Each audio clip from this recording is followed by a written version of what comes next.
ইডির আধিকারিকরা তাকে আজকে ব্যাংশাল আদালতে কোর্ট প্রোডাকশন করবে সিএমএম এর কোর্টে, এবং তারা নিজেদের রিমান্ডে নেওয়ার জন্য আবেদন জানাবে, এমনটাই আমরা সূত্র মারফত জানতে পারছি।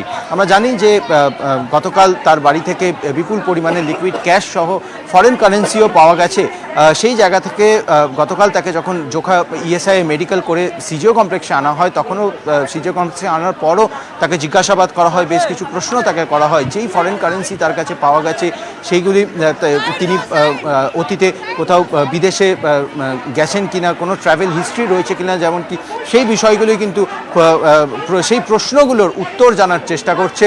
যেটা আমরা সূত্র মারফত জানতে পেরেছি, প্রতিটি উত্তর জবাব কিন্তু এড়িয়ে গেছেন অর্পিতা মুখোপাধ্যায়, এমনটাই সূত্র মারফত জানা গেছে।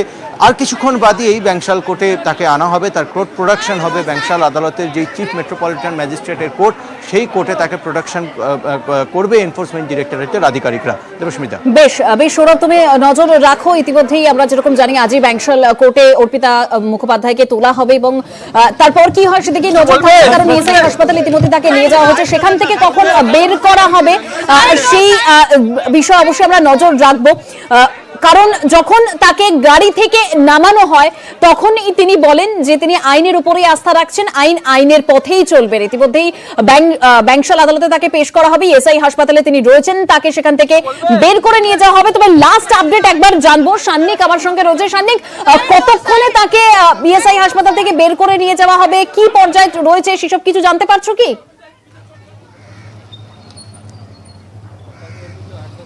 দেখো, দুপুর 12টা নাগাদ তাকে এই ইমার্জেন্সিতে ঢোকানো হয়েছে। যদিও তার কিছুক্ষণ আগেই তিনি জোকা ইএসআই হসপিটাল প্রেমিসেসে তাকে নিয়ে প্রবেশ করে গিয়েছিলেন তদন্তকারী আধিকারিকরা, কিন্তু যেহেতু সংবাদ মাধ্যমের আধিকারিকরা সবাই সেখানে উপস্থিত ছিলেন, সেই কারণে কিন্তু তাকে সেই মুহূর্তে নামানো সম্ভব হয়নি। যেমনটা তোমাকে একটু আগেই বলছিলাম যে তার বয়ানটা এক্ষেত্রে খুবই গুরুত্বপূর্ণ, তাই এই মুহূর্তে সংবাদ মাধ্যমের সামনে তিনি কি বক্তব্য রাখবেন সেই বিষয়টা নিয়েও কিন্তু প্রশ্ন ছিল।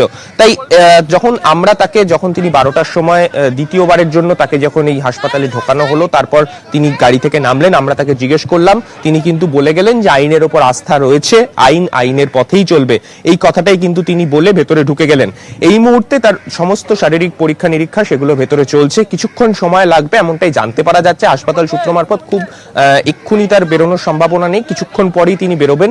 তারপর বেরোনোর পরে কিন্তু তাকে এখান থেকে নজর রাখো সানিক, অবশ্যই তোমার সঙ্গে পরবর্তীতে কথা হবে।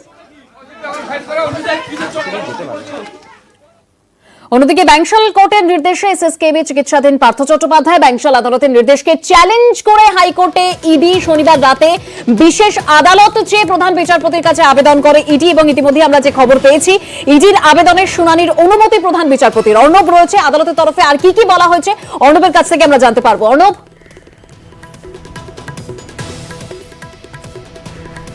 দেখো, আজ রবিবার ছুটির দিন, এবং তুমি আমার পেছনে হাইকোর্ট চত্বরের ছবিটা থেকে বুঝতে পারছো ছুটির দিন, কার্যত শুনশান।